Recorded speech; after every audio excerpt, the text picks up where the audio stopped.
All right, we're at Team 1, and we started Jimmy Hoffa Industries. We're working from the beyond for a better tomorrow. And we are Mike Clanahan, Christopher Harmon, Braylon Haney, and Robert Wilson. All right, we have a motto. It says we can make any problem disappear permanently. We went with Jimmy Hoffa Industries just for a little levity. We felt that this would be a daunting task and, you know, put a little fun behind it. So anyways, a methodology. Initially, we focused on forecasting. We felt that if we could get our forecasting right, then everything else would fall into place. Tried multiple methods to get our forecasting down. We tried doing trend lines. We tried making simulations. We tried several different things. We used Excel. We used other options that we had available to us. It really came down to using a holistic approach, or a gut feeling, seat of the pants, if you will, was really working the best for us. When we all got to the point that we were making good calls and good numbers, we started averaging them together and got even closer and better accuracy. Our inventory approach, we initially thought we were going to do it just in time, but when we started looking at this, we realized that that may not be such a good idea.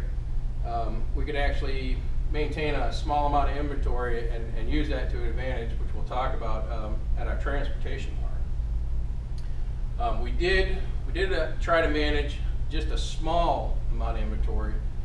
Sometimes that got away from us, and sometimes that came back and bit us. But we applied that to everything across the board: raw materials, finished products, sub-assemblies. We also tried to minimize our costs by, if we were close to a level where we get an extra discount, we'd bump up a little bit and get that discount. We also purchased from one supplier to also improve our discounts. The transportation. Real quick, you can figure out that if you transport everything by surface, it's a lot cheaper. So that was the benefit of us having some inventory in the DC, or both DCs for that matter. So the little amount of money, or large amount of money occasionally, that we cost us in our inventory, we made up for with our shipping costs. And we also, in this case, we maintained the same carrier for benefits of discounts on our costs. Oops, sorry. All right, month 4.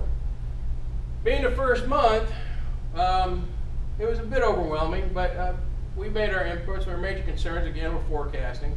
And like it says, the methodology, how are we going to get there? How do we get it accurate? And we seem to do fairly well, as you can tell by this chart. We came in above average. And we were also concerned about inventory control. What we apparently weren't concerned about, that we should have been, was our customer satisfaction, because even though, as you see over here, it's above the industry average, it's trending down. At this point, we're more concerned with mastering the simulation. There wasn't hardly any concern about going against the other teams. Want to make sure we knew what we were doing before we started competing. We're pretty pleased with our forecasting, and we were pretty pleased with everything at that point. Looking back, we're seeing where we shouldn't have been pleased. One problem we did have, our inventory was a lot higher than we wanted it to be, and we felt that we could bring this under control, and we actually did. Coming up for month 5 is Mike.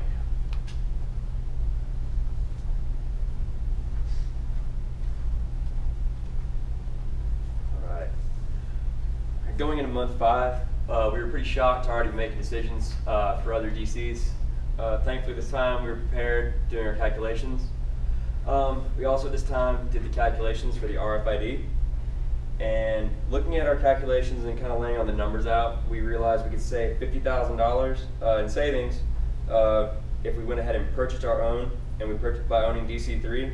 And this did not include the inventory cost. You saves more money because the inventory cost and the leasing, it works in our favor to go ahead and buy it.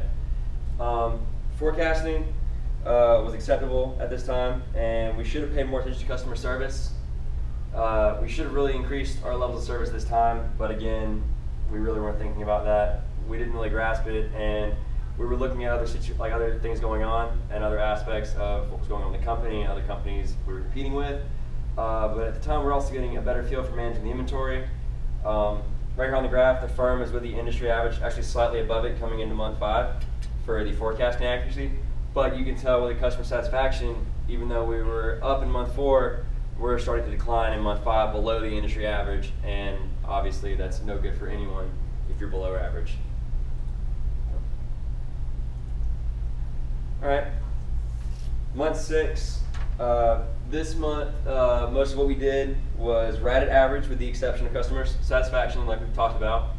We were still not thinking of impacts of customer service. Again, we were looking at our inventory levels and things of that nature. We were allowed to change marketing funding, and thus we did that. We determined this was not the best decision at this point, though, and ordered research to give additional information on marketing and price sensitivity. Also, at this time, we did not feel the information in these reports helped us, and by opening DC3, it was a good decision, but however, we needed to work to get the inventory under control. Also, you can tell we're still dropping in customer satisfaction because we are way below the average. The average went up, but ours went down a little bit more.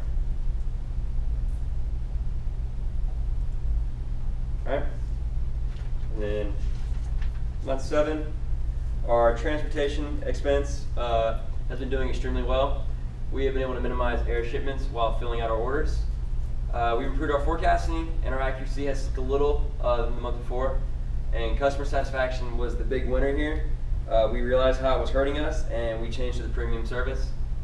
We had not fully grasped how that was going to affect our demand. Our new problem was inventory turnover rate, and we attributed this to our high inventory. We also noticed we were having a problem remembering Epsilon.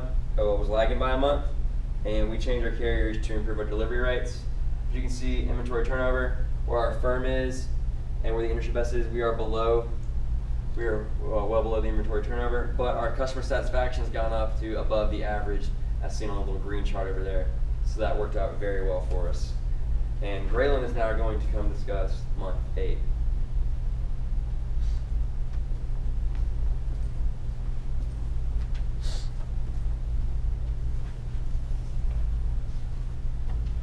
Okay, so going into month 8, month 7 was really where things started to turn around for us. Month 8 was pivotal for, it was all uphill from there, really. So looking at month 8, we really weren't prepared for the increase in demand due to the increase in our customer satisfaction, as you saw in the graph in month 7 that Michael was explaining.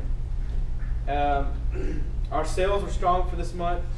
We had more emergency production.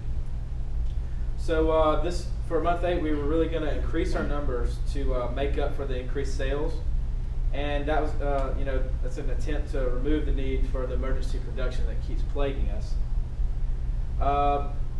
We are going to cut back slightly on marketing for this month. We were at $150,000 across the board for marketing.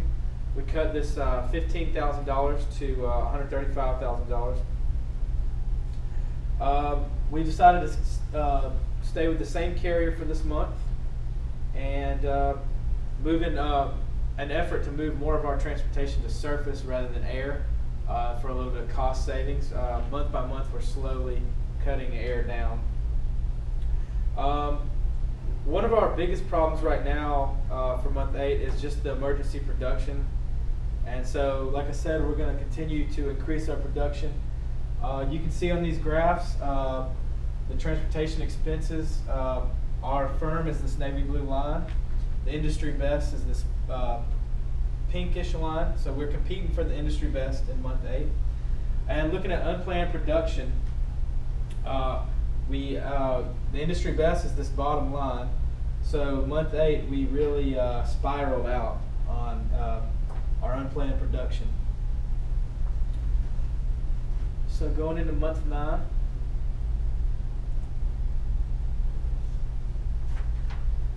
Month 9, we had strong sales numbers once again. We felt like we should have been a little more aggressive with our forecasting. We started, I should have mentioned this in month 8, we started averaging our forecasting numbers. They were, month by month, they were getting, our numbers were getting closer to each other. So month 8, we decided, hey, why not average them? We learned a little bit in Donnie's class about that, and people thought it was a more accurate representation of what the market might look like. So it worked out well for us. Our inventory, once again, we couldn't make up the difference in demand, and the emergency production ensued. Our forecasting accuracy was the best, but production fell short. We're getting everything into good shape for month 9, but we're not producing enough to prevent this emergency production. And we've really made some improvements to our market share. We've decreased marketing again in month 9 by another $5,000 across the board. So moving into month 10. Our sales were up in month 10. Our customer service was doing well. We did notice that there was some emergency purchases made that left us with an inventory that was almost the same number of our emergency purchases. So we think this might have been a flaw in the link simulation, because there's no company that would do that. So anyways, regardless, for the sake of the simulation, we decided to increase our manufacturing slightly higher again, and so that the emergency production would decrease. We decreased our marketing again by another $5,000. I think I mentioned that. And all of our KPIs were looking well outside of everything. If you look at these graphs, the net income to revenue, we are pretty much average, competing with all the other firms. And then our forecasting accuracy, we're still higher than the industry average. And we felt like we competed really well throughout the simulation with forecasting. We had a bumpy start, like everyone else did, but we pulled it back together. Coming up next is Robert to go over month 11 and bring us home.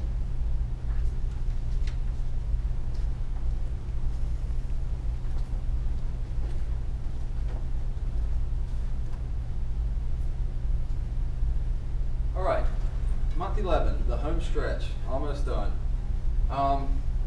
We had two positives from month 11. First, we finally removed all of the emergency production that had been plaguing us for the past few months, since we pretty much began the simulation. So that was a big step in the right direction. And also, all of our key performance indicators are either average, above average, or they were the industry best. Also another positive. As you can see right here, our return on assets has steadily increased. We've slowly closed the gap between the industry best and ourselves, so that's really good. And our unplanned production, although skyrocketed right there around month 7, 8, has slowly come down to where it's at now, which is 0. So that was another good thing for us. The lessons that we learned from the link simulation. The first important lesson that we learned, or actually that we relearned, is that customer service has a huge impact on the performance of a company or an organization.